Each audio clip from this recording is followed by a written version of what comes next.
I'm Molly Kimball. Welcome to Fueled, a wellness and nutrition podcast. I'm a registered dietitian and nutrition journalist with a passion to help people live their strongest, healthiest life possible. In my weekly TV segments and columns, there's a limited amount of time and space to cover everything, but there's so much more to share. This podcast is my opportunity to dive deeper into the topics you want to know about. This week's episode is about bringing the culture and the cuisine of the world into our own homes. Because let's be honest, if we can't travel right now as we would like, and for most of us, there's a variety of reasons we can't take all the trips, of course, that we want. But right now, coronavirus has us pretty much staying put. And at least cooking allows us to bring the culture and the cuisine of the world into our own homes. So in this episode, we'll be talking about 3 traditional products of Italy that truly give a dish that authentic touch.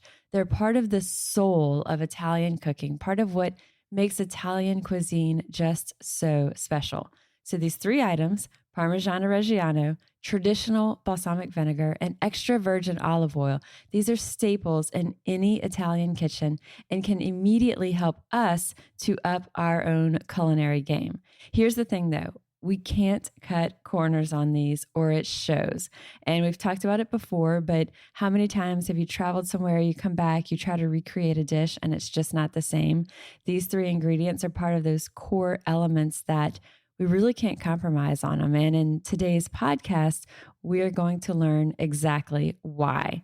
So I've mentioned before that my husband and I had the opportunity for extended travel last summer, which I'll actually be covering soon in a lot more detail in an upcoming podcast. But when we were in Italy, we had the opportunity to meet experts and producers in each of these fields, and they've each graciously given their time to share their rich knowledge with us. So to help set the stage of just why these ingredients matter so much, I first want to introduce you to Antonia Parma. And she has a very special place in my heart and my husband's heart. I think we do in hers as well. And we met Antonia. She owns an Airbnb that we were staying in Parma, in Italy. And we were just connected with her to stay in the Airbnb. And then when we learned, wow, they also own the restaurant that's below, that is one of the top best restaurants in Parma, that's right below on the square and the old part of Parma. And she also teaches cooking classes out of her home. And we said, wow, what did we luck into here? Not only was it a great Airbnb, but also these really incredible experiences that Antonia was able to introduce us to and share with us. So with that, Antonia, welcome. I'm happy to have you here on the podcast with me. It's so nice to join you in Molly's podcast because meeting her and her husband in my place was so amazing. And in few days we might share interest, our love of food, good food, and and also I do cooking classes at home. So when I have people at home for my cooking classes, I feel like I have friends with me. So the atmosphere I want is cooking together and just talk together and enjoy cooking, enjoy food, and just share our recipes, ideas about food and traveling and being abroad and Italy. And I'm a food lover, of course. It's so true. And it's very, very special. The cooking in Antonia's home is truly cooking with her family. So I know right now, as we're doing this podcast, travel is restricted, but it's not always going to be. And so one day, as we start traveling more, if any of our listeners, if you're going to Italy, and after you hear this, I hope that everyone wants to go to Parma because you'll hear why we're so crazy about it. But as you're there, and if it makes sense, connect with Antonia and, at least, she mentioned she has the cooking classes in her home. Antonia, tell us the restaurant. The way I pronounce it, I know is not anything. I say Angiol Dior, but tell us how you say the name of your restaurant. The name of the restaurant is Angiol door. The name in translating it in English is Golden Angel. Because on the name come from the angel, golden angel that is on the top of the bell tower. So from the windows of our restaurant, you can see the angel up there. And so we decided to pick the name from this golden, nice angel up there that protects the city and protects us. And so that's the name. So one of the reasons I asked Antonia to join us, besides the fact that I'm crazy about her, and I think you will be too, but Antonia, share with us about the region of Emilia Romagna, why this region is so special, the foods that come from it, and how Parma fits into this. Of course, that's my pleasure. Emilia-Romagna is among the leading agricultural regions in Italy, and that's because there is a big plain. Of course, nothing compared to the huge agricultural plains you have in US, but in Italy it's the biggest plain we have. And there is a lot of water in our area because thanks to a river, Po River, that flows from west to east. And also the soil is very rich and fertile. And so there are thousands of little farms in our area. So many of the things that we, here in the U.S., so many of the things that Italy is famous for in our minds and then known for, so many of those things come from specifically that region right around Parma, that Emilia-Romagna region. And, again, the Parmesan cheese, the Parma ham, the traditional balsamic vinegar, there's just so much that's there.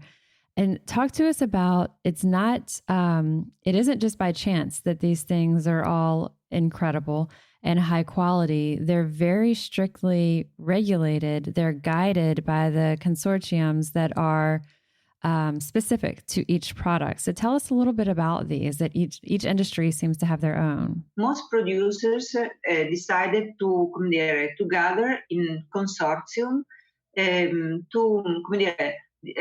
they decide strict rules to guarantee consumers so they can have always the same high quality and always the same products. So when we buy a balsamic vinegar from Modena, we know the quality and the characteristic of the product will be exactly the same. Of course, every single producer have its own little treats, secrets, but the product and for example, the aging is exactly the same. So the parameters around the ingredients and the requirements about the ingredients and about the steps, the production, they're all very, very traditional. Everyone follows these same.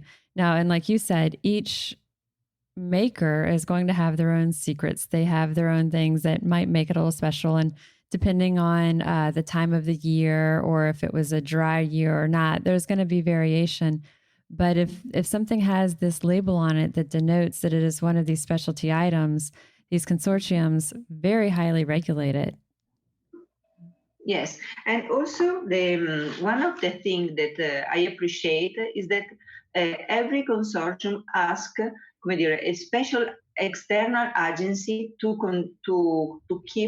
control that everybody follow exactly the rules. And tell us, from your perspective, from the culinary perspective, when you're talking about these ingredients, what makes them so special? What do they add to a dish? What I always kind of like to give the example is when a lot of people visit Italy and they return home, they're really motivated to try to recreate these dishes and these recipes that they had while they were in Italy, but they're disappointed when they do it here in the United States because it isn't the same. But when you start to look at why, we don't have all of the same exact ingredients and we're not able to buy maybe the same type of produce or the same types of meats. But a lot of times it's that we're using lesser quality ingredients. And so we're using a different cheese we're using things that aren't quite the same and it falls flat. It's just not as good. So I think it's the soul is important. And talking about food, the way our Italian products are made, the, the ingredients, local ingredients, coming from the soil, the territory, can really make the difference. So I really hope that American people, when they want to cook Italian, they choose real Italian ingredients. So one of the dishes that we made with you is, well, actually, really several of the dishes we made with you called for the Parmigiano Reggiano cheese. And I don't know if I've told you this, but of course, we've sent you pictures since we've been back of when we cook these in our kitchen and we have our family over. But the first time that we made one of the dishes, once we were back home, we went to the store and we bought cheese. And first of all, we bought already grated cheese, which now I don't do it. I buy the block of Parmigiano Reggiano, I grate it myself. But you can buy grated Parmigiano Reggiano at, specialty stores or Whole Foods here or cheese stores. So when we went in though, Antonia, there was a grated cheese. It looked fancy and it was called Parmesan cheese, spelled differently than Parmigiano Reggiano, and just Parmesan cheese. And we saw that one. And then we saw the Parmigiano Reggiano next to it. And the Parmesan cheese was cheaper. And so we said, let's buy one of each and let's have a taste test. And we put them side by side and we each closed, we each didn't know as we had the other one try it. We closed our eyes, we tried it. Blind. It was like so eye-opening what the difference was. It felt like as if one was just like crumbles of paper in your mouth. And the Parmigiano Reggiano just melted. It was so rich in flavor, the texture. It was just two completely different cheeses. And we thought, wow, it's very easy to say, well, let me save some money by buying this other product. And it's probably pretty close, but it's not even nearly the same. And so doing that yourself, I would challenge our listeners, do it, try it. And, yes, you're wasting the money that you might be spending on that one, but go ahead and use it in a dish that you don't care so much about. But when you're really trying to create these dishes that really have that special, authentic flavor of Italy, this is why we're doing this podcast, because these ingredients matter. And there's really no substitution. Of course, Parmigiano Reggiano is the king of cheese for us. It's so important because few bucks of difference can ruin the result of your recipe. So just go and buy the real one. Did you say a few bucks of difference? Yes, yeah. So saving a few bucks, you're gonna the dish is it's not worth it. Yes, it's important because food is something for our life, and sharing a good dinner, food made by yourself for somebody you love is unique. I love it. And I think here in the United States, people may say, well, I'm so busy, I can't always do that. Things like putting on music or using good plates instead of paper plates, or putting that flour on the table, those things don't take a lot of time.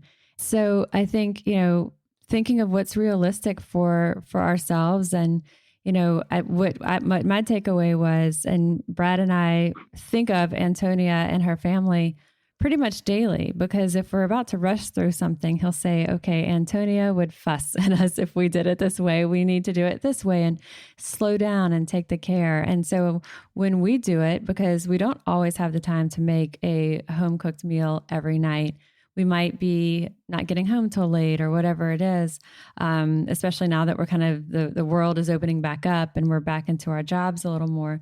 But when we cook, we'll make more than what we need. And We may have it later in the week, or even we'll freeze it and we'll have it several weeks later. Or we might make more on a weekend that we can have during the weeknight when we are more pressed for time. But putting that quality and taking that care and putting that love into it doesn't matter, no matter if we're making it for a small meal one time or if we're making it for a large batch that we can have multiple times. Of course, you're right. Sometimes for example, my kids, they love bolognese sauce. And so when I decide to cook bolognese sauce for them, I prepare an enormous quantity of bolognese sauce. And then I divide it in little boxes. So, Antonia, what would you like for our listeners to take away from this podcast as a whole?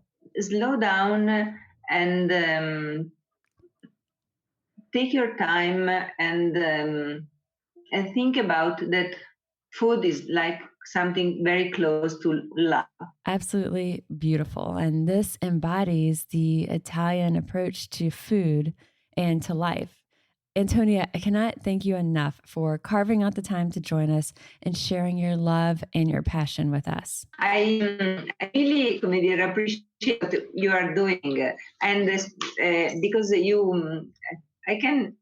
I feel every time I meet you, I can feel I'm with somebody, a very special person, and I can, when I listen to your podcast, I can feel it every time.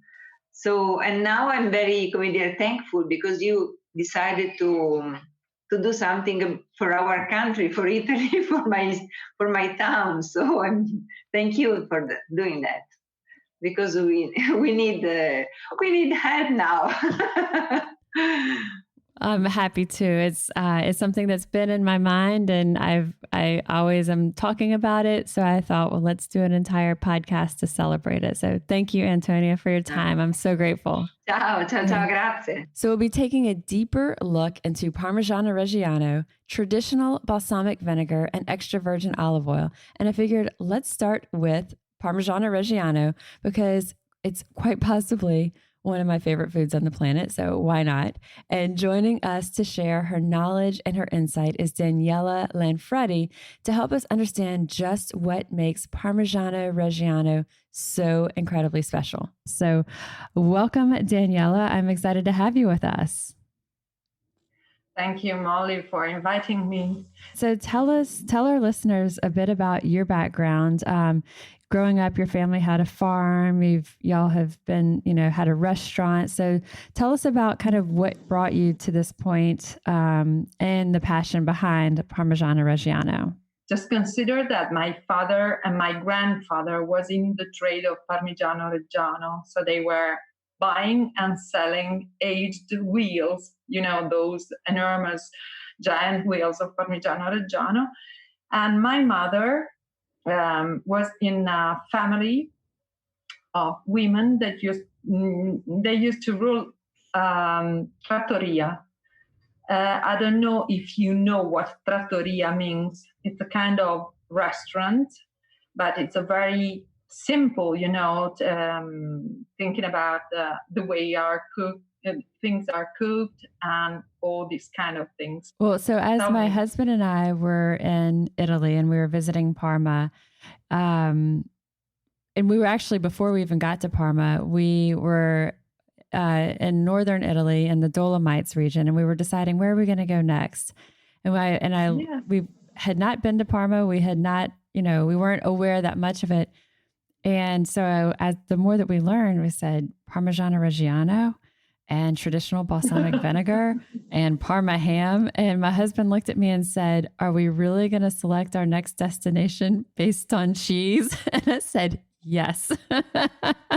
And so not knowing a lot about the region, we said, wow, we learned that there's just it's such a center of some of the main ingredients that Italy is so famous for, and these come straight from Parma. And so we went, while we were there, we did go through the tour of a Parmigiano Reggiano production facility, and it's very small, and it's not automated at all, and it is very traditional. And I learned so much that I didn't know.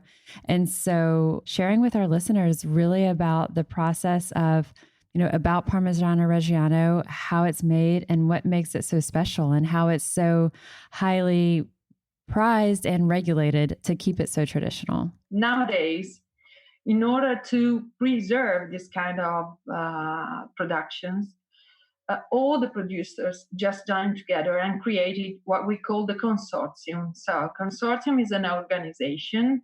They wrote a kind of list of rules, and so all the producers has to respect this disciplinary.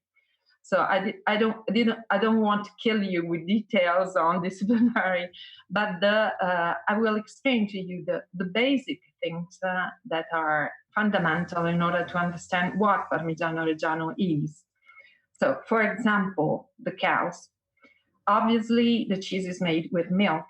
So we have milk made just from specific cows that have always lived in this area. So the second rule is that nobody has to refrigerate the milk. Why? Because in this way we can preserve bacteria. So I know that it sounds strange, someone talking about something healthy, full of bacteria, but here we are talking about good bacteria. Consider that Parmigiano Reggiano could be produced just in the province of Parma, Reggio Emilia, Modena, a part of Bologna, and a very little part of the province of Mantua. That's it.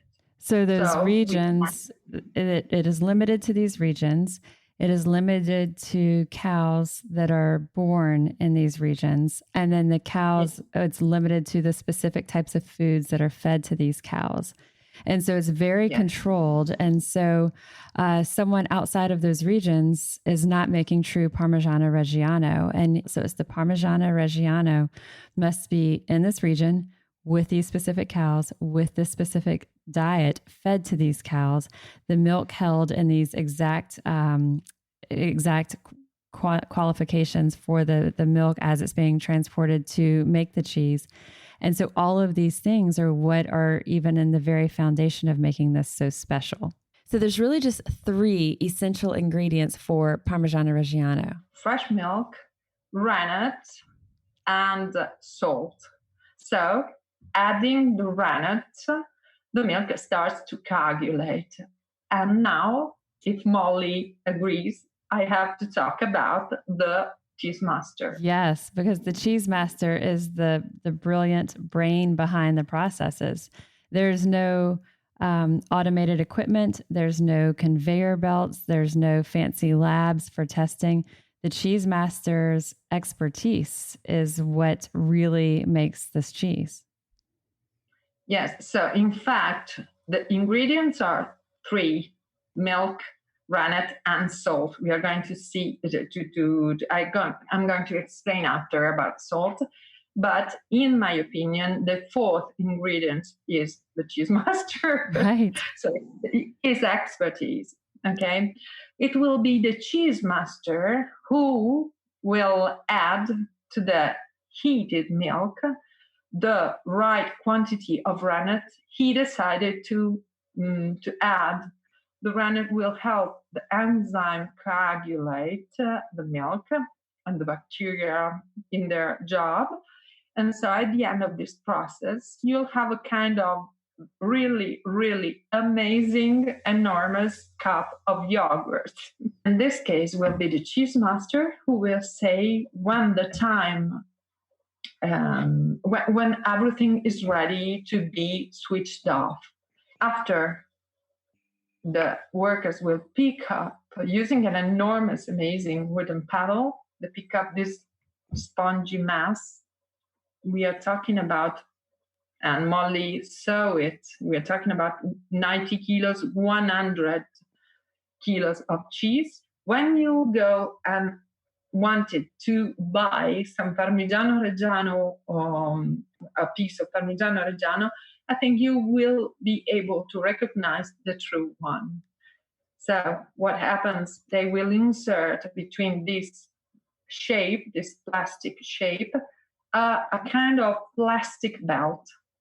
This belt has a dotted inscription. So during the night, this dotted inscription will be somehow transferred to the crust of the Parmigiano Reggiano. So when you go in a deli shop and you see a piece or a wheel of Parmigiano Reggiano, you see something written all around the crust.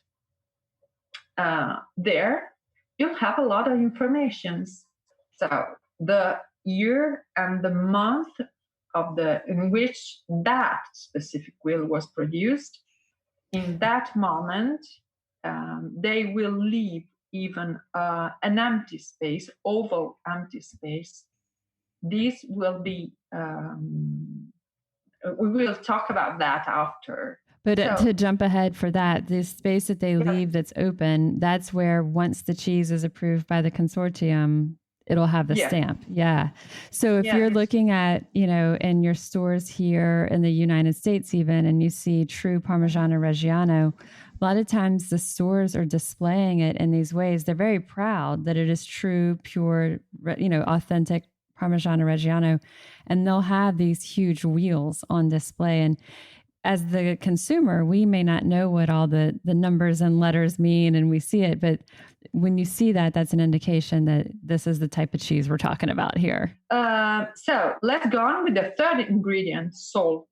Nowadays, if you enter in a Parmigiano Reggiano cheese factory, you'll find these big, long, huge pools full of liquid that is in fact a mixture of salt and water. And you see these giant wheels floating inside this water. They are going to stay there from 20 to 25 days.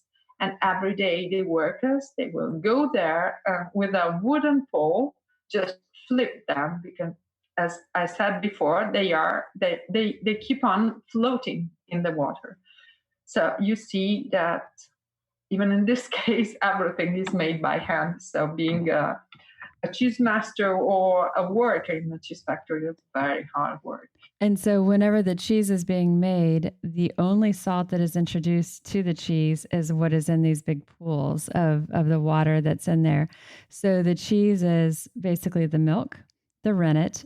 And when you eat, if you taste the cheese as it's still in the big cauldrons that Daniela was talking about before it's been poured into these molds, it has a soft texture, almost a waxy texture. And it doesn't at all have the salty crystalline because it has no salt yet. It's just milk and rennet. And so the only salt that's introduced into the Parmigiano Reggiano is not mixed into the cheese. It's actually soaks into it from the outside into these wheels.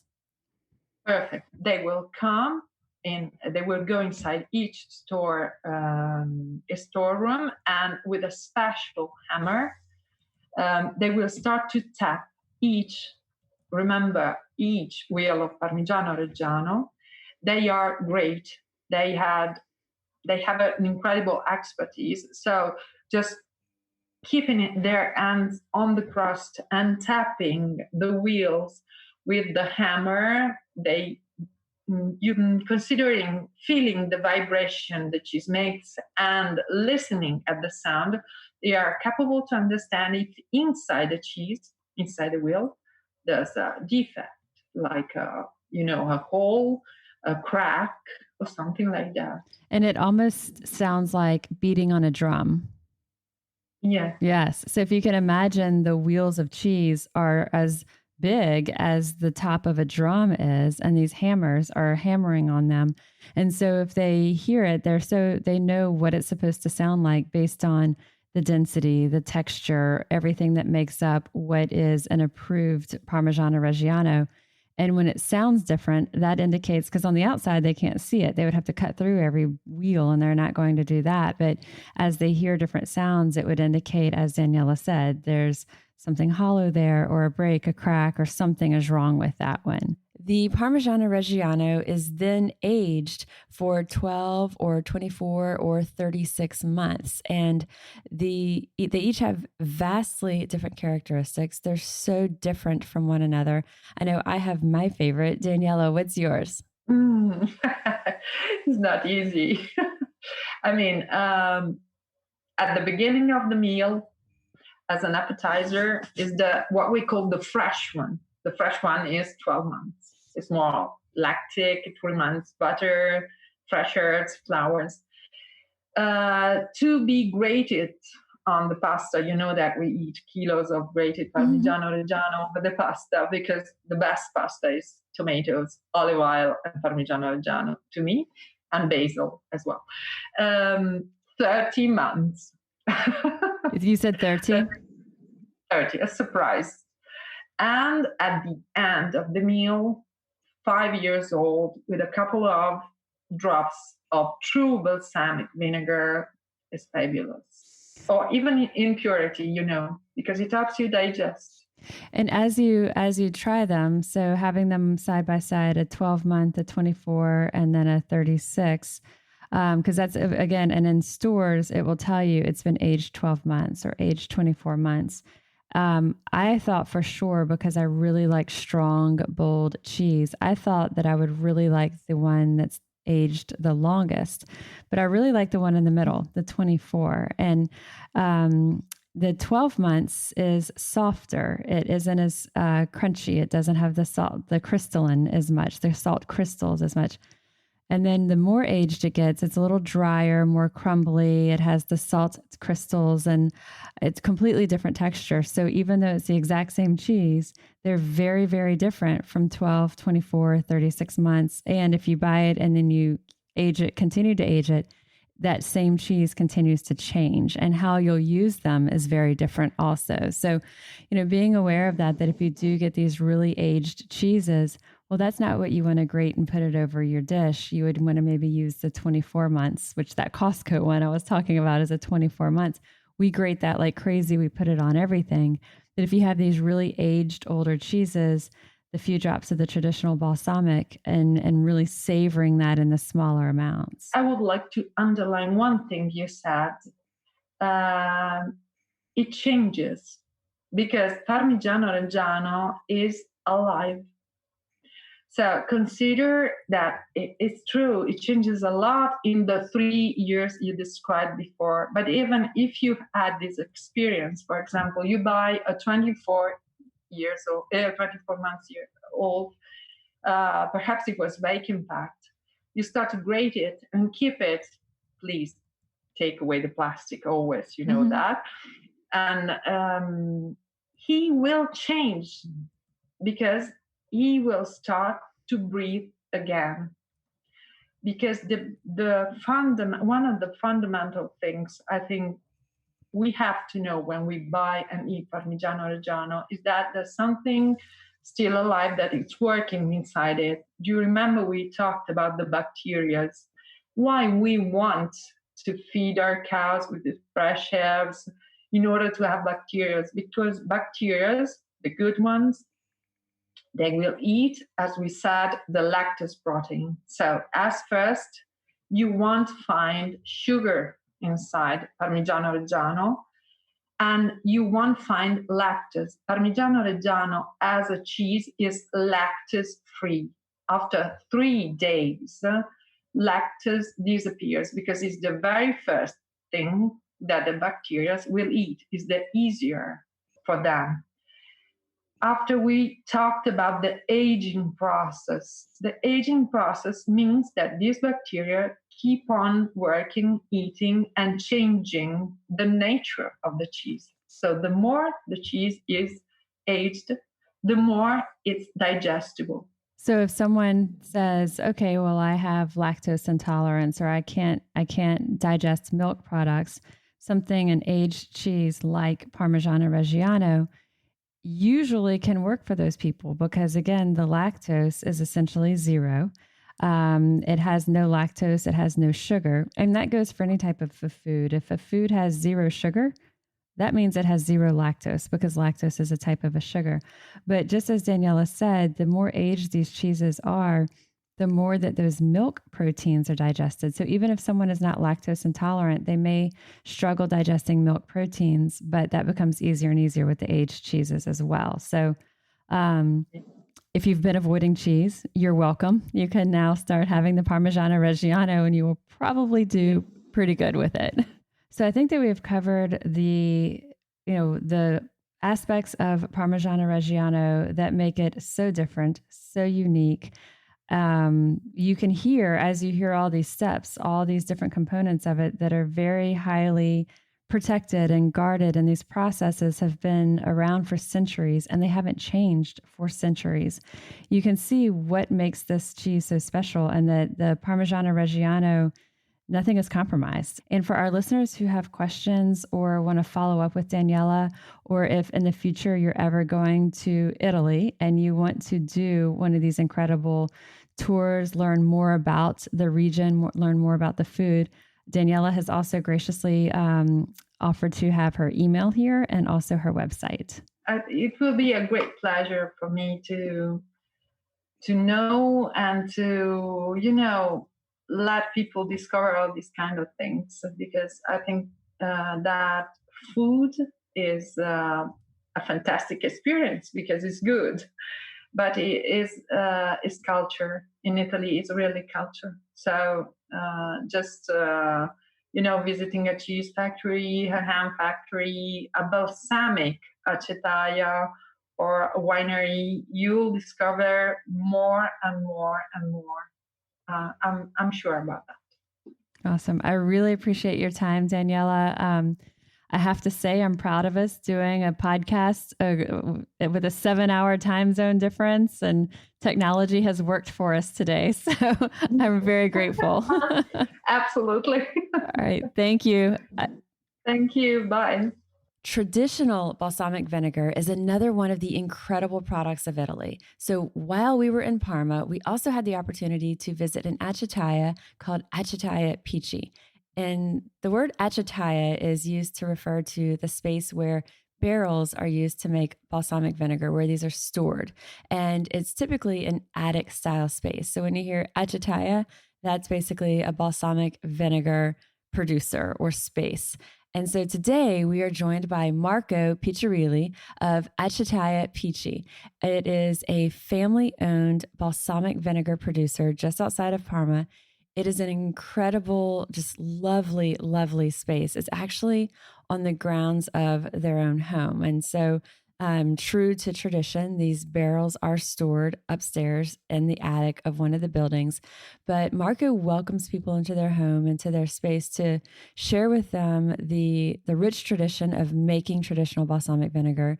He provides a lot of education. Of course, you get to try the different balsamic vinegars. So it was just a really incredible learning experience, and just, again, a beautiful welcoming space. So welcome, Marco. Thank you so much for joining us. So let's start out by talking about how Acetaia Pici came to be. Well, my father began. There are some acetaia very, very old, from generations. My father began 50 years ago as a hobby. We had the restaurant, and that was the main job. The balsamic was just a hobby, and he started buying some batteries, some barrels from other producers. 10 years ago, when we closed the restaurant, this became my main job, and actually is my only job. And I work alone. I'm a real artisan. I work alone in the acetaia with no helps. And since it's mainly a matter of passion and patience, there's no need to study how to make the balsamic.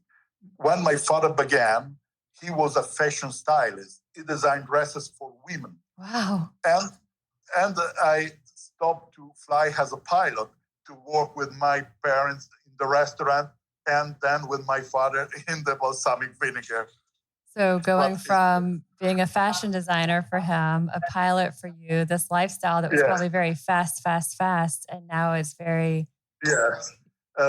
Someone told me that I passed from the faster to the slower job in the world. It's so true. It's so true. Now tell us, you have it on the property of your home. So you have your home where y'all live, and the Yes. barrels are there in an upstairs space in a separate building. And a beautiful, beautiful, like it is just a magical landscape and view to our listeners. It's just, when you step out and you step inside of the space, you look around, you don't want to leave. Yeah, my wife take care of the garden.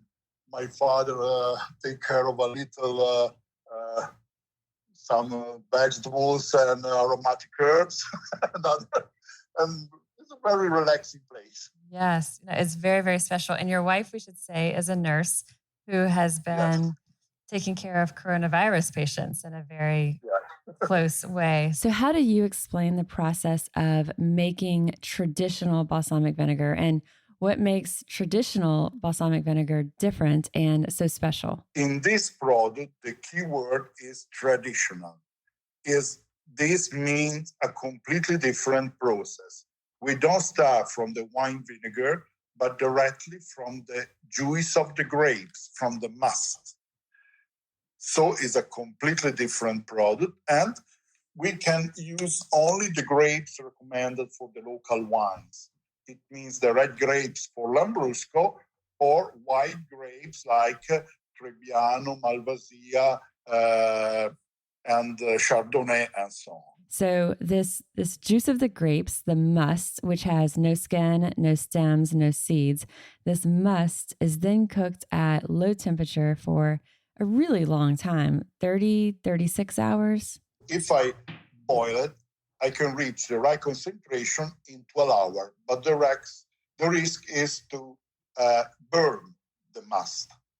So we maintain a low temperature, and it doesn't matter to take, it takes 1 or more days on cooking, because however, this cooked must to become traditional balsamic vinegar have to age for no less than 12 years.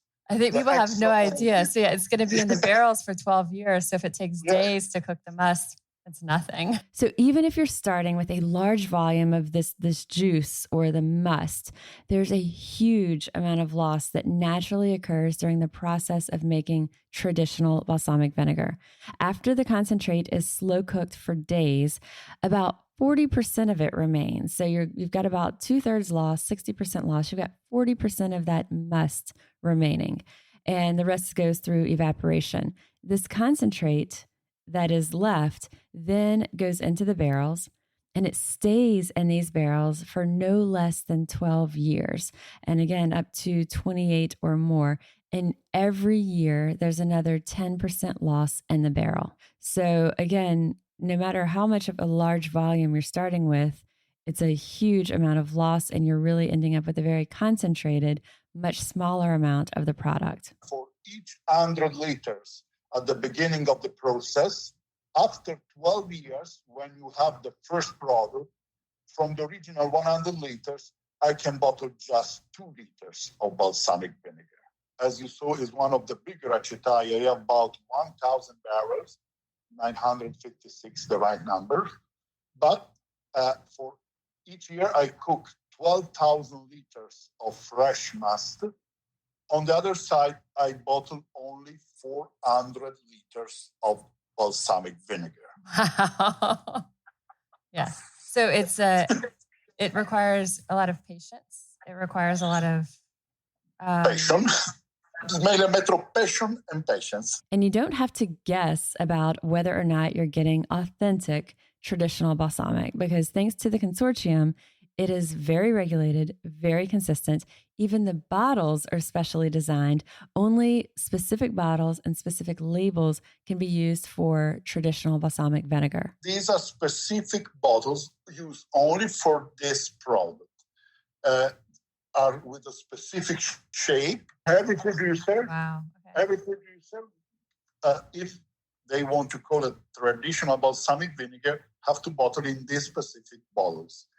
But we have 3 different qualities: a red label for the 12, a silver label for the 20, and the gold label for the 25. But after 12 years of aging, we can't bottle the balsamic directly. I have to bring my balsamic that I think is ready to the consortium. They make first an analysis, then a blind tasting, and only after the blind tasting, they decide if it's good to bottle or not. And if it's good to bottle, they bottle it directly. I don't have at home these bottles. They have them and they bottle. They are the only bottler of the traditional balsamic vinegar.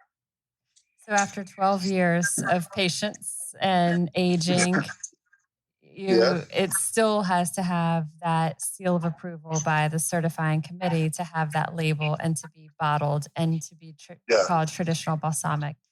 How often do they turn people down? How often do they say this isn't good to people?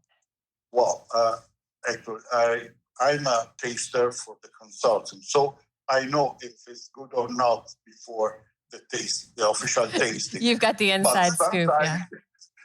But sometimes it could happen. Last time for me happened 3 years ago, actually. But it's rare because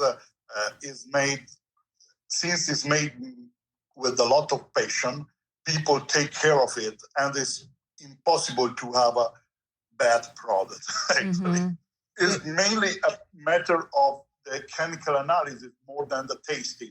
We have to respect some parameters like a minimum and maximum of acidity according to the age, concentration of sugar, density, and it's possible that these are not okay more than the tasting and the real quality of the balsamic. So it's the art and the science of the approval. Yeah. And so when we as consumers see on the label, what does someone look for to know that they have something that is the true traditional balsamic vinegar? First, the two specific bottles, the one in Reggio Emilia and the one from Modena. And on the label, the color and the name traditional balsamic vinegar from Reggio Emilia in this. And on the other side, the whole name is longer, but it's aceto balsamico tradizionale di Reggio Emilia, traditional balsamic vinegar from Reggio Emilia. And each bottle is numbered. Is there a seal to look for? Yeah, in Modena, they seal the cork with a cap, white or gold.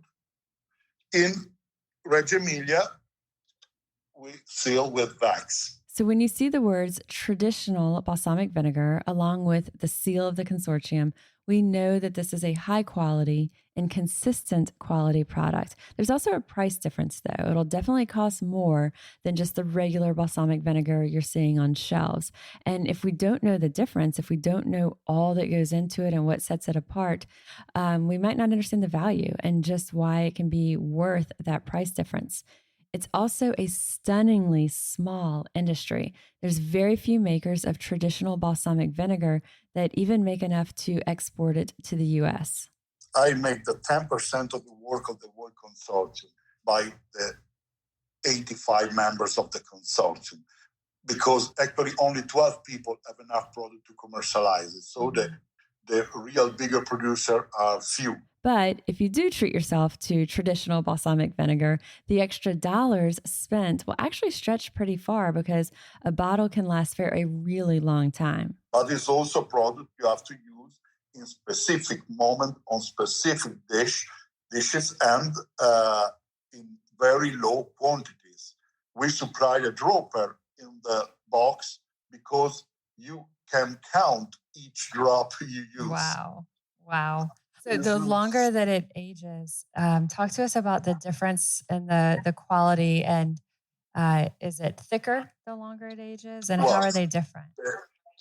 Well, the younger product, first between the two traditional, Modena prefer to make a more sweet balsamic, while the traditional from Reggio Emilia is more acid.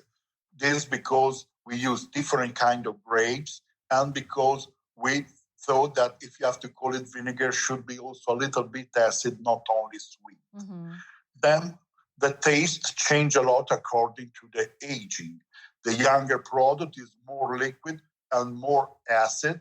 As it becomes older, it becomes thicker and lose the main part of acidity and reach a 60-65% of sugar. So the main taste is sweet, but it's not only sweet. At the end, you still taste the acidity. Mm-hmm.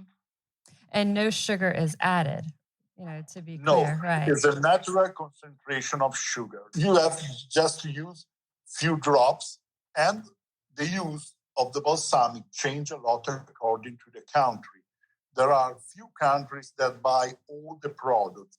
Some countries prefer a more sweet and thick balsamic, like in Japan, and they use it on the sushi, on the raw fish, while in Italy, we prefer to use on the raw fish the younger, more acid and more liquid. Mm-hmm. So some people don't like it in the Mediterranean area, like Spain, Greece. I don't ship it because people don't like this kind of taste. Even in south of Italy, it's not possible to sell this traditional balsamic because for them it's too sweet. They don't like this taste. Wow. Even within Italy, I didn't realize that it varied so much country to country, but it makes a lot of sense. As you say, it's kind of the ways that they use it. And I think that that's a really good point, that if you're going to spend the money and have this quality traditional balsamic vinegar, you leave it as it is. And then if you're going to do a reduction and cook it down, buy the lesser quality. We studied about the use of the balsamic because actually the use of the balsamic on cooking is very recent matter, because until 40 years ago, the only use of the balsamic vinegar were some few drops on a good Parmigiano Reggiano cheese, or at least someone put it on an ice cream. We started to improve the quality of the dishes and using different balsamic according to the dish. So we decided to use the younger product, the 12, more acid on appetizers, carpaccio, beef or fish carpaccio, vegetable omelette, all the seafood, shrimps, and so on. The silver label is the well-balanced. For me, it's the more complex because we have both the sensation on the same time, and we use it on aged cheese or with pasta. I'm Italian, I love pasta, and I use it to increase a sweet taste, like crepes with apples and onions. The older that loses the acidity and concentrate the sugar, the natural use is on desserts. Vanilla custard, ice cream, strawberries. The dark chocolate is good with this old sweet balsamic. Marco, all of this sounds just so incredible. I think we're all wishing we had every single one of these dishes in front of us right now. And just as we learned with Parmigiano Reggiano, the age of traditional balsamic vinegar truly matters and also influences how and when we use it. And regardless of which type of traditional balsamic vinegar we're using, it's so beautiful. And adding that contrast of color to the dish, immediately giving it that creative touch, something special. Even if you're not sure exactly if you're pairing it just right, if this is what Marco would put it with, if you like it, try it. It's still going to be beautiful. And I promise you're still going to love the way it tastes. Unfortunately, Marco doesn't ship his Acciaietia Peachy traditional balsamic vinegar to the US, at least not at the moment. He used to distribute actually through Williams Sonoma. But for now, look for him to tour his place if and when you visit Parma, Italy.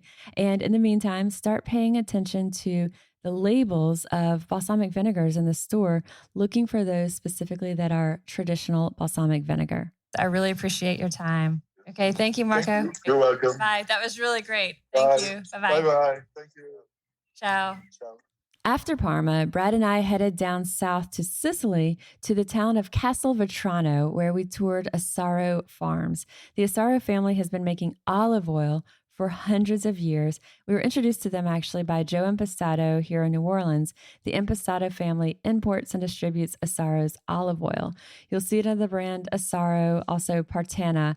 There's others, but those are the two main that I see here in the United States. And so Brad and I had the really cool opportunity to tour their organic olive farm in Sicily with their farm manager, Nico, who explained the incredibly tedious process of picking the olives. It is done 100% by hand, no machine. Pick it with hand. Don't use machine, because the pick it with hand. Look the quality. Pick it only olive, but the machine picked the olive leads and is no good for the plant, for the quality of table oil. 200 or 300 kilo for a man in one day. Yeah.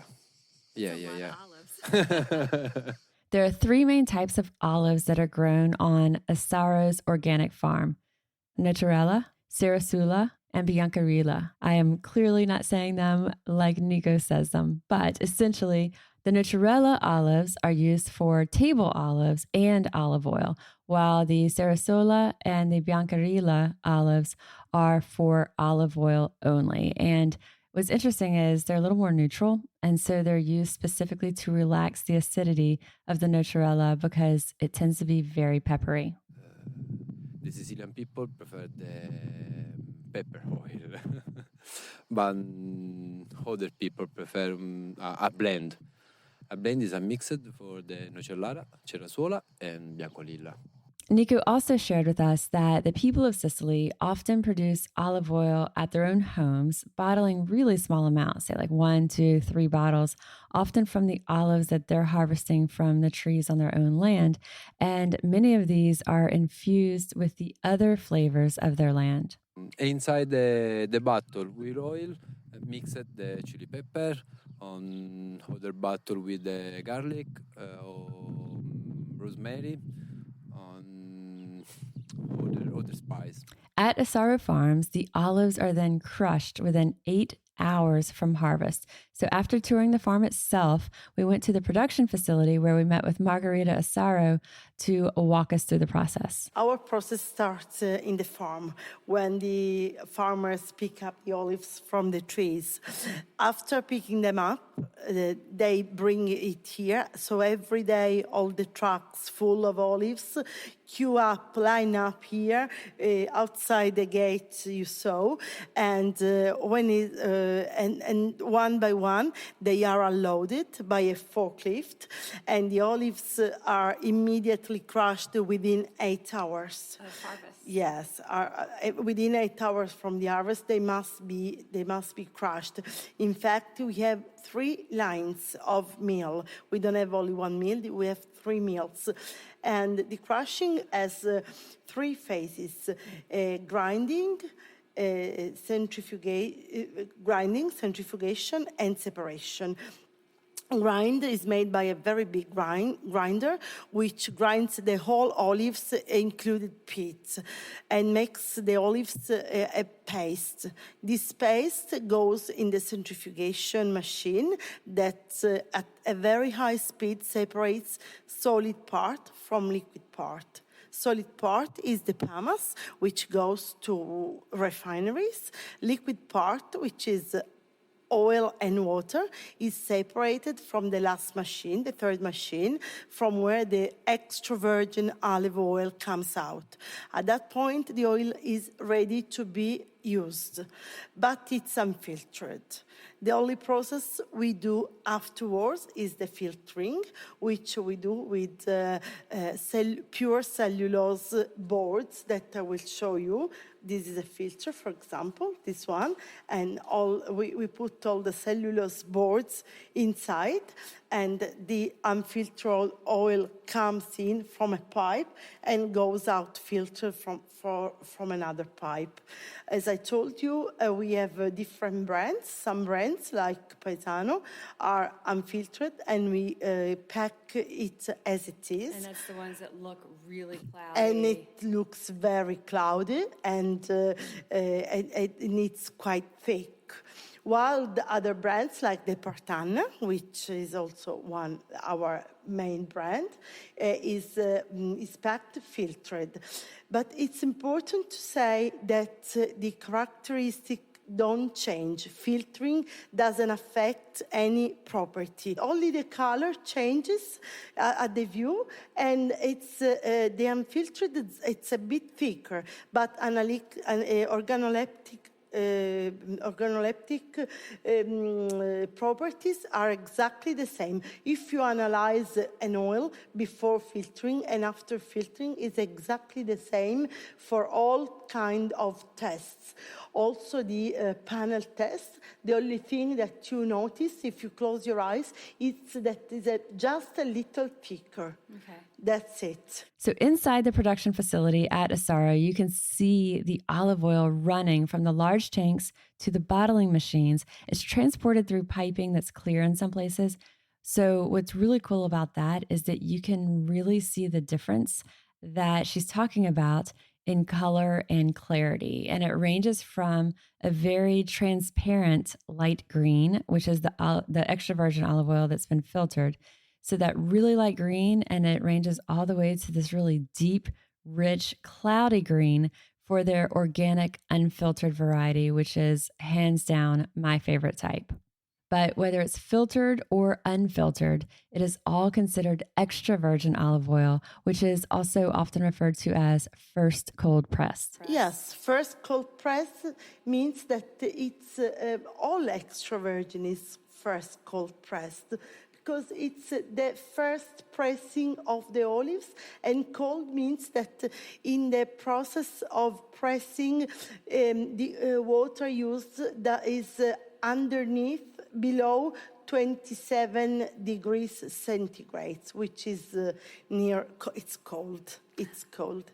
Yes, this is what it means. All extra virgin is first cold pressed. Olive oils that are not extra virgin olive oils, these are often labeled as light or pure olive oil, and these are completely different.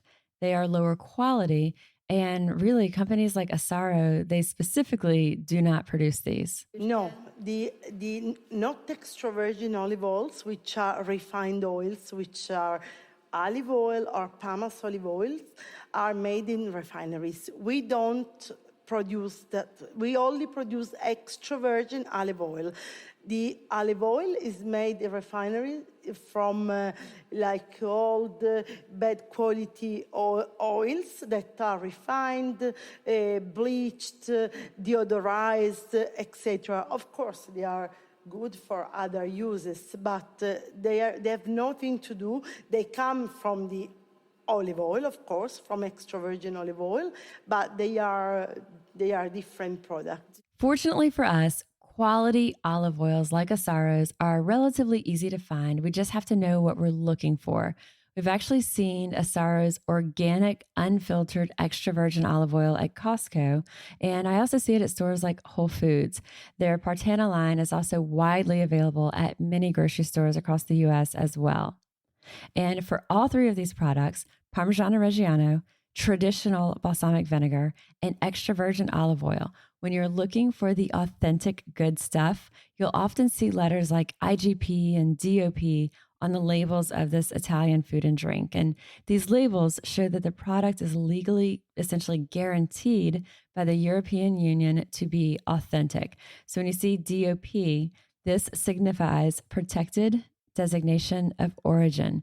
And that DOP label guarantees that your favorite cheese or Parma ham or olive oil, that it's produced, processed, and packaged in a specific region and according to tradition. Every single step, as we've talked about, from production to packaging, is highly regulated. So a huge, huge thank you to all of our Italian guests for joining us on today's podcast to share their passion and their traditions with us. It's inspiring to me and a reminder, as Antonia said, to slow down, take our time, pay attention to quality, and savor every bit of our experience with food, family, and friends. I'll include the websites and the links that we mentioned in the show notes of this episode. And as you incorporate these items into your own cooking, please let me know, send recipes, send photos. I love to see it. I am registered dietitian Molly Kimball, and you've been listening to Fueled Wellness and Nutrition, the podcast. If you would like more Fueled Wellness and Nutrition, please head over to mollykimball.com and you can follow me, Molly Kimball RD, on Instagram, Facebook, and Twitter. And if you haven't yet, please go to Apple Podcasts and subscribe, rate, and review this podcast. And join us next week for another dose of Fueled Wellness and Nutrition. Thanks for listening, and stay focused on living your strongest, healthiest life.